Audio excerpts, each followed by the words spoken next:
When people rushed to get all their toilet papers they could get their hands on, Jen rocks, she didn't join that party. She had lots of it because she had lots of canceled orders. And she's a wholesaler of different commodities.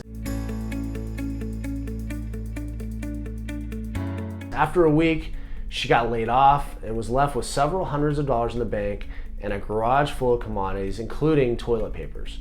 She posted on Facebook her goods she was willing to part with in exchange for other things that she didn't have: bread, meat, cereal, and hygiene products. Soon enough, others followed suit. Now, there are several Facebook groups dedicated to doing the same thing sprinkled across the country, including Montana and southern Nevada. They represent a broader rise in bartering as people lose their jobs and as a result their purchasing power. There are no rules to follow in terms of what products may be traded to another. People decide the value of the goods on their own. If Mary says a kilo of her organic oranges is worth a kilo of chicken, then as long as somebody's willing to trade with them, then it's fine. When people meet to exchange their goods, they only have faith that the other person will show up with the exact goods that they promise.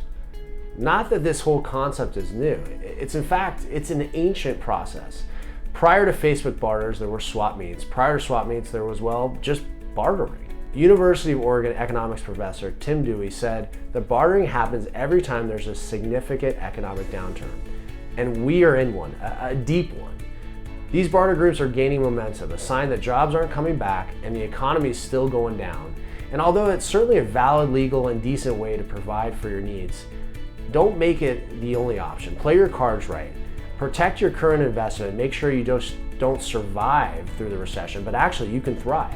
If you're interested in investing in precious metals and you want to talk to a no-hassle representative that has experience in physical metal, give us a call. Phone number is 877-646-5347. Our phone lines are always open and we're happy to answer any of your questions.